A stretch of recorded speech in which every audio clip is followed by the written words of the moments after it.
প্রিয় দর্শক আসসালামু আলাইকুম। সকলকে ওয়েলকাম করছি আমার আজকে নতুন রেসিপি দেখার জন্য। আজ তৈরি করে দেখাবো একটা আনারসের স্পেশাল জুস।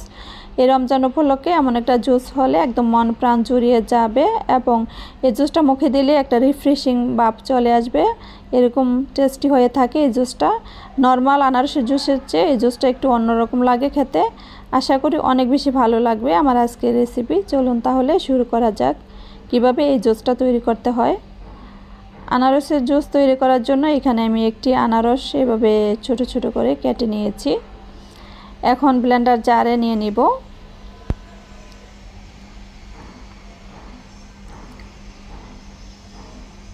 তারপর এখানে দিয়ে দিচ্ছি সামান্য পরিমাণে ধনিয়া পাতা আর সামান্য পরিমাণ দিয়ে দিচ্ছি পুদিনা পাতা। সেই সাথে এখানে দিয়ে দিচ্ছি কাঁচামরিচ। এখানে একটি কাঁচামরিচে অর্ধেক দিয়ে দিয়েছি, বেশি দিলে জাল হয়ে যাবে, অল্প দিতে হবে এই শরবতের মধ্যে। এখন 2 টেবিল চামচ দিয়ে দিচ্ছি চিনি, তারপর হাফ চা চামচ দিয়ে দিচ্ছি বিট লবণ। সেই সাথে এখানে স্বাদ মতো একটু লবণ দিয়ে দিচ্ছি, নর্মাল লবণ।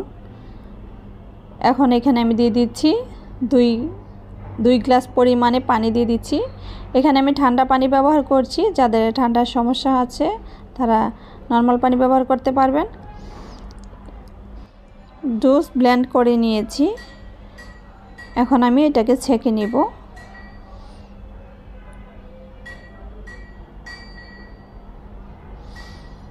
একটা ছাঁকনির সাহায্যে জুসটাকে ছেঁকে নিচ্ছি।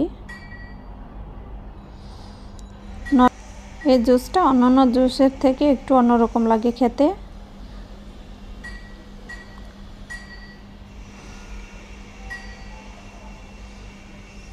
জুসের মধ্যে যে আঁশগুলো ছিল এগুলো ফেলে দিব। হয়ে গিয়েছে আমার ছাঁকা। এখন আমি আপনাদেরকে পরিবেশন করে দেখাবো।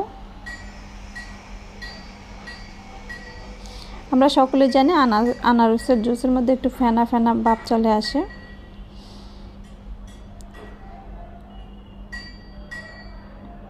পরিবেশন করে দেখাচ্ছি। এই তো তৈরি হয়ে গেল খুব সহজে, খুবই মজাদার একটা জুস। এই আনারসের জুসটা খেতে খুবই মজার হয়ে থাকে, ট্রাই করে দেখবেন, আশা করি ভালো লাগবে। এই রমজানে এরকম একটা ঠান্ডা ঠান্ডা জুস হলে একদম মন প্রাণ জুড়িয়ে যাবে, রিফ্রেশিং একটা ভাব চলে আসে এই জুসের মধ্যে। আশা করি রেসিপি ভালো লেগেছে। যদি আমার রেসিপিগুলো আপনাদের কাছে ভালো লেগে থাকে তাহলে আমার ভিডিওতে একটা লাইক দিবেন, শেয়ার করবেন আর সাবস্ক্রাইব করে আমার পাশে থাকবেন। সকলে অনেক বেশি ভালো থাকবেন, সুস্থ থাকবেন, নিরাপদে থাকবেন আর আমার চ্যানেলের পাশেই থাকবেন। আল্লাহ হাফেজ।